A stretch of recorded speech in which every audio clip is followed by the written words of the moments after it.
আসসালামু আলাইকুম সবাইকে। নাইমাস কুকিং আপনাদের স্বাগতম। আশা করি আপনারা সবাই ভালো আছেন। আমি আল্লাহর রহমতে অনেক ভালো আছি। আজকে আমি আপনাদেরকে তৈরি করে দেখাবো ডিম দিয়ে মূলা ভাজির রেসিপি।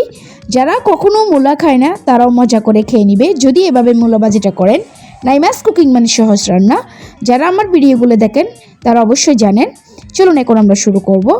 মূলা ভাজি তৈরি করার জন্য এখানে দুইটা মূলা আমি একটু চিকন চিকন করে কেটে নিয়েছি, অনেকটা আলু ভাজির মতো করে। এগুলো একটু সিদ্ধ করব, সেজন্য আমি বেশ কিছু পানি দিয়ে দিলাম। দিয়ে দিচ্ছি সামান্য হলুদ গুঁড়া। হলুদ গুঁড়োটা দেওয়ার পরে আবার একটু মিশিয়ে নিচ্ছি। এখন আমি চুলায় বসিয়ে দিয়েছি। 10 মিনিট ঢাকা দিয়ে আমি সিদ্ধ করে নিচ্ছি। 10 মিনিট পর ঢাকাটা উঠিয়ে নিলাম। দেখুন আমি কিভাবে সিদ্ধ করে নিয়েছি, এর থেকে বেশি সিদ্ধ করা যাবে না। চুলা থেকে নামিয়ে একটু ঠান্ডা করে নিচ্ছি। এই পাকে চুলায় একটি কড়াই বসিয়ে পরিমাণ মতো সয়াবিন তেল গরম করে নিয়েছি।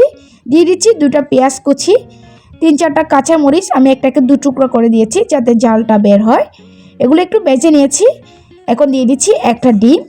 ডিমটা দেওয়ার পরে আমি ডিমের স্ক্রাম্বল তৈরি করে নিচ্ছি। এখন আমি পেঁয়াজের সাথে একটু মিশিয়ে নিলাম।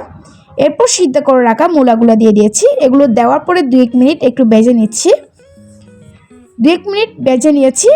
এখন আমি এর মধ্যে দিয়ে দিচ্ছি স্বাদ মতো লবণ, দিয়ে দিচ্ছি হাফ চামচ ধনে গুঁড়া, দিয়ে দিচ্ছি 1 চামচ জিরা গুঁড়া।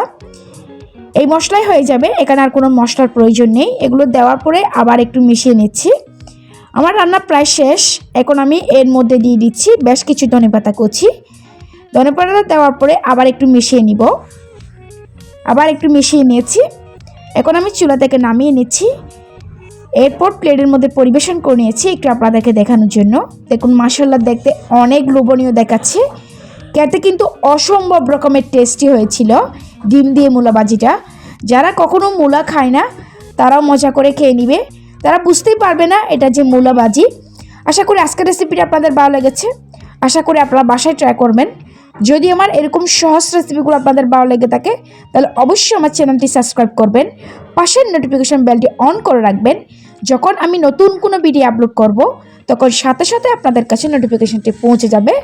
অবশ্যই আমার ভিডিওতে একটি লাইক করবেন। কোনো প্রশ্ন থাকলে আপনারা আমাকে কমেন্টস করে জানাতে পারেন। সবাই ভালো থাকবেন, সুস্থ থাকবেন, আমার জন্য দোয়া করবেন। আল্লাহ হাফেজ।